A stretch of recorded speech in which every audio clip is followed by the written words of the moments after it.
All right, let's determine the endomorphism. Let's see here.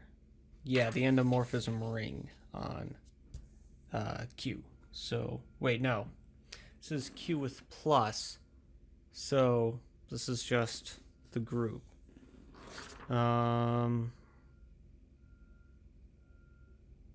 Yeah.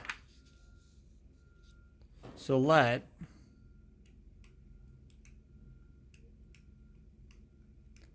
F from Q be a homomorphism. So an endomorphism. Then I'm not going to go into like full details here because we did this in a previous exercise. F of n equals n times f of 1, and basically you do that for the natural numbers using the property of homomorphisms that you just pull addition outside, and then you prove it for -1, and then you can prove it for any negative natural number, and it's obvious for 0 because it's a homomorphism. So yeah. So this holds. So if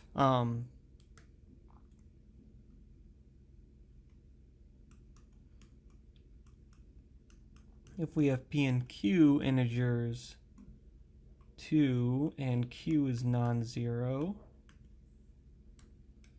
we have q times f of p over q is f of p.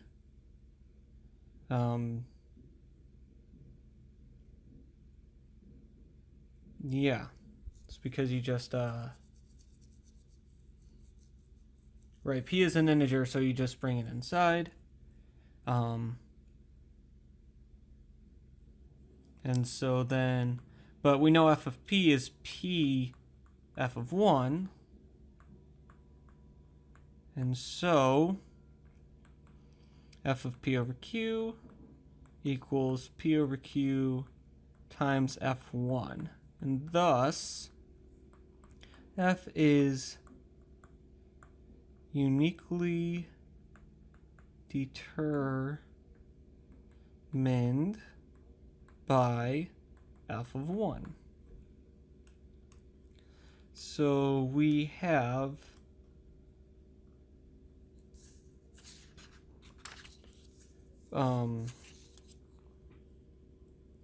a bijection phi from endomorphism group on Q. Oh wait, no. This is endomorphism on the addition group of Q.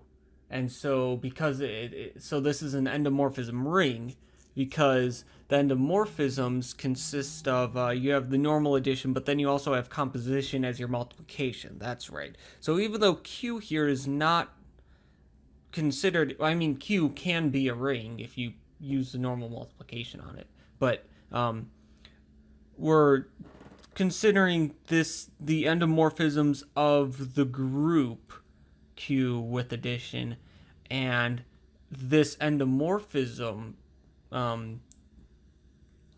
this collection of endomorphisms is a ring. So anyway, so we have an bijection from the endomorphism ring to Q such that f or phi of f is equal to the value of f at 1. All right. So now we want to prove that phi is a ring isomorphism, i.e., we need to prove the other things that it has to do. Now let f and g be two endomorphisms on Q.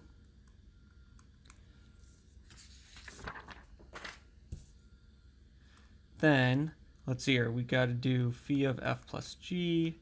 This is going to give us f plus g, the function evaluated at 1, that's just f of 1 plus g of 1, which is phi of f plus phi of g, and so that's good because that takes care of addition. Then phi of f of g, composition here being our multiplication, that's just f of g of 1, and g of 1 is b, so this is just f of b, which is just, because of what we proved earlier, this is b of f1, which is ba, which, since q is a, so I am actually using multiplication of q here. Whatever, it's fine. So we have BA, but BA is AB, which is f of 1 times g of 1 equals VF VG. Oh, yeah, no, this is fine because here when we have this map phi from endomorphism. So this is phi goes from endomorphism ring on the group Q into the ring Q with plus times 1, 0. No, 0, 1. So there we go. So this is fine. So this multiplication is important, and this uses the commutativity of this ring, because we're dealing with this ring here and not with this group here, and so that's why multiplication matters. So anyways, yeah, that's there's a lot of stuff in algebra that appears to be like kind of like hidden, and if you wanted to be super pedantic, you could write out a whole bunch of more like details and stuff, but a lot of that is hidden, just so that you have to get used to being able to kind of uncover that when needed. So here's part of that where we need that, where we're using multiplication here in Q, and so this Q here is considered as a ring. Anyways, so that's good. This is what we wanted. And since the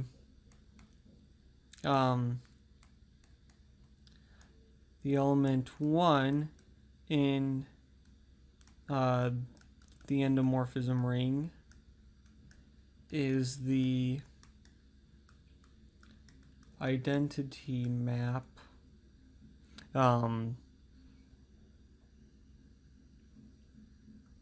say, let's call it I for identity, even though that's bad notation because I is typically for an ideal or for the matrix thing. Although for matrices, the identity matrix is actually just the identity map if you think of matrices as functions, which they are. Anyways, identity map, say I.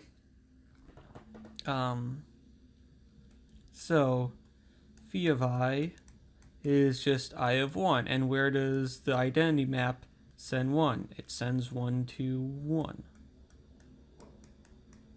And so that's what we need for a ring isomorphism.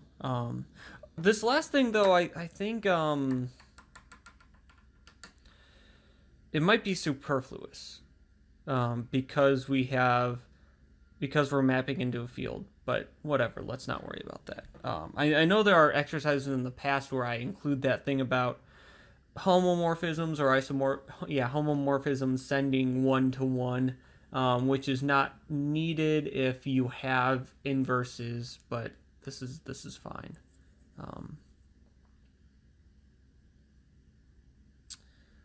Oh wait, this is the endomorphism ring, and yeah, not all endomorphisms are invertible. The invertible ones are the automorphisms, and so I think we do actually need this here. Anyways, so thus phi is a ring isomorphism, and hence the endomorphism ring on Q is isomorphic to Q. And there we go. This finishes our proof.